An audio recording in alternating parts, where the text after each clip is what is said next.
उस कलाम से आपके साथ शेयर करें।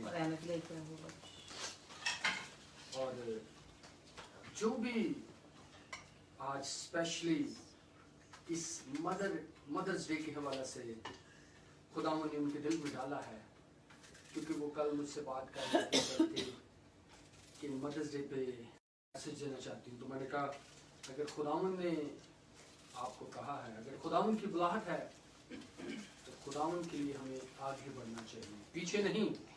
बल्कि कलाम में लिखा है कि जो हल पर हाथ रख कर पीछे मुड़ कर देखता है वो मेरे लायक नहीं। अगर हमने खुदावंद पर हाथ डाल लिया है, खुदावंद का हाथ थमा लिया है, तो पीछे नहीं बल्कि आगे ही बढ़ते जाना है। तो मैं कहूँगा अरूज से कि वो जो भी खुदावंद ने उनके दिल में आज का कलाम डाला है वो आपके साथ शेयर करें। अरूज। मसीह में आप सबको सलाम। और मैं अपना मैसेज शुरू करने से पहले एक छोटी सी दुआ करना चाहती हूँ। ऐ खुदावन कादिर मुतलिक बाप, तूने आज के दिन के लिए मुझे चुना कि मैं तेरे कलाम से दो बोल शेयर कर सकूं। खुदावंदा, तू जानता है कि मैं कुछ भी नहीं हूँ, पर तूने मुझे इस काबिल समझा। तेरा शुक्र अदा करती हूँ। मैं जो कुछ बोलूँ खुदावंदा तेरी मर्जी से और तेरे नाम को ऊंचा उठाने के लिए मसीह यीशु नाम में मांगती हूँ। इफ्सियों से मैं 6 बाब उसकी पहली आयत से शुरू करूंगी, पहली से 3 तक। ऐ फर्जंदो, खुदावंद में अपने माँ बाप के फरमाबरदार रहो, क्योंकि ये वाजिब है। अपने बाप की और माँ की इज्जत कर, ये पहला हुक्म है जिसके साथ वादा भी है। खुदावंद का शुक्र हो। खुदावंद ने इस आयत में लिखा है कि अपने माँ और बाप के फरमाबरदार रहो। अपने माँ बाप मतलब कौन सी माँ? जिसकी कोख से हम पैदा हुए वो माँ, या कोई और दूसरी माँ भी है? हम लोग एक और जगह पर जाएंगे, हम देखेंगे रूत, उसका पहला बाप,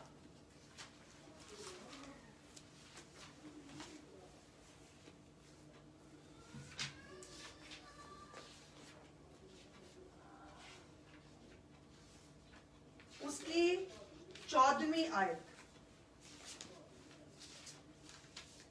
तब वो फिर चिल्ला चिल्ला कर रोई और उर्फा ने अपनी सास को चूमा, पर रूत उसके साथ लिपटी रही। तब उसने कहा, देख तेरी जेठानी अपने कुंबे और अपने देवता के पास लौट गई, तू भी अपनी जेठानी के पीछे चली जा। रूत ने कहा, तू मिन्नत ना कर, मैं तुझे न छोड़ूंगी और तेरे पीछे से लौट जाऊं, क्योंकि तू ना जाएगी ना मैं जाऊंगी, और जहां तू रहेगी मैं रहूंगी। तेरे लोग मेरे लोग और तेरा खुदा मेरा खुदा होगा। जहां तू मरेगी मैं मरूंगी और वही दफन भी होंगी। खुदावंद मुझसे ऐसा ही बल्कि इससे भी ज्यादा करे, अगर मौत के सिवा कोई और चीज मुझको तुझसे जुदा कर दे। तब उसने देखा कि उसने उसके साथ चलने की ठान ली, तो उससे और कुछ ना कहा। खुदावंद का शुक्र हो। आज मेरा कलाम मेरे अजीजों आप सब के लिए और मेरे लिए भी और हर बेटी के लिए भी यही है कि खुदावंद ने हमें अपनी माँ की इज्जत करने के लिए कहा है। वो माँ कौन है? वो माँ वो जिसने हमें पैदा किया वो, या वो माँ जो हमें अपने बेटे की दुल्हन बनाकर अपने घर लेकर आती है और हमारा इस्तकबाल करती है, और ये सोचकर हमारी खुशियों के साथ अपनी खुशी को मिला लेती है कि ये भी मेरी बेटी है। क्या हम अपना दिल खोलकर उसको अपनी माँ तस्लीम करते हैं? क्या सारी अच्छाइयां पैदा की हुई माँ के लिए और सारी बुराइयां सिर्फ शौहर की माँ के लिए? मेरे अजीजों, खुदावन ने मुझे आज जो मैसेज दिया वो ये है कि आज हमें ये सोचना बहुत जरूरी है कि घर जो टूट रहे हैं, जो घर बिखर रहे हैं, जो खानदान टूट रहे हैं और बिखर रहे हैं, वो एक औरत की ही वजह है। क्योंकि एक औरत सिर्फ बेटी नहीं, बहन नहीं, बीवी नहीं, वो एक माँ भी है। आज मैं भी एक माँ हूं, कल तो मैं भी एक सास बनूंगी, लेकिन रहूंगी तो माँ ही। तो माँ को हम सिर्फ एक सास की कटहरे में लाकर खड़ा कर देते हैं। क्यों? वो एक माँ क्यों नहीं हो सकती? वो एक सास ही क्यों है? हमें अपने आप को बदलना है। अगर रूत को खुदा ने चुना और खुदा ने उसके साथ बातचीत की और खुदावंद उसके साथ था, तो उसने अपनी सास को ही अपनी माँ मानकर कह दिया कि जहां तू जाएगी वहीं मैं जाऊंगी, जो तेरे लोग वो मेरे लोग, जहां तू मरेगी मैं ही मरूंगी। क्यों? वो भी तो उसकी सास थी। क्योंकि मेरे अजीजों, वो खुदा में थी। जो औरत, जो बहन, जो बेटी अपनी जिंदगी में खुदा को रखती है, वो अपने हर रिश्ते की कदर करती है, वो अपने हर रिश्ते को प्यार करती है।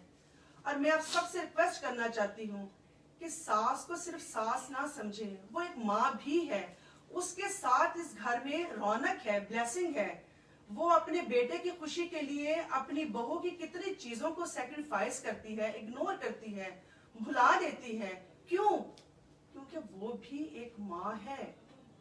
जैसे खुदावंद हमारे तमाम तर बुराइयां, हमारे तमाम तर कसूर, हमारे तमाम तर नागहानी बातें भुला देता है, छोड़ देता है, इग्नोर कर देता है और हमें गले से लगा लेता, माँ भी बिल्कुल ऐसी ही है।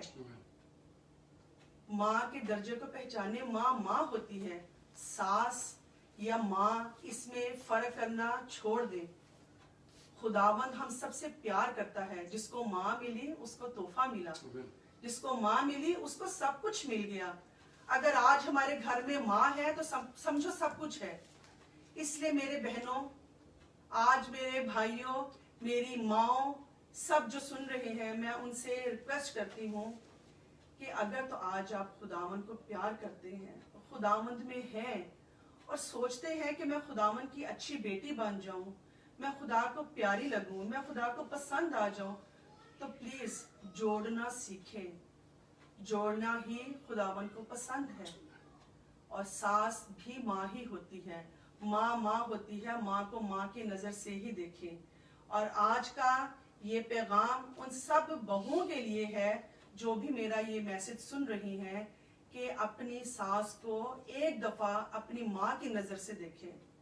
जब आपकी माँ आपको सारा दिन डांटती थी और आप अपने घर में हर किस्म की ड्यूटीज पर, कभी बर्तन धो रहे हैं, कभी सफाई कर रहे हैं, कभी कुछ कर रहे हैं, और आप अपने घर में कितने साल रहते हैं, शादी करके जब आप अपने ससुराल में आते हैं, तो कभी अगर आपकी सास आपसे कह दे कि बर्तन धो दो या हांडी बना दो, तो क्यों आपको बुरा लगता है? आपकी माँ भी तो आपको यही कहती थी। तो सास की ये बात क्यों बुरी लगे? इसका मतलब है कि आपके अंदर कोई कमी है। आपको अपने आप को बदलना है। खुद को बदले। आप खुद को बदलेंगे, सब कुछ बदल जाएगा। खुदावंद झुके हुए पेड़ को ही फल लगाता है। आप जितना झुकेंगे, खुदावंद आपको उतना ही फल देगा। माँ की इज्जत करें। माँ माँ होती है और कुछ नहीं। माँ की नजर से देखें। आज का कलाम खुदावंद की तरफ से था और मुझे उम्मीद है कि आप सबको जरूर पसंद आया होगा। और मैं यहीं पर अपना एंड करती हूँ। बहुत खूबसूरत मैसेज अरूज ने आपके साथ शेयर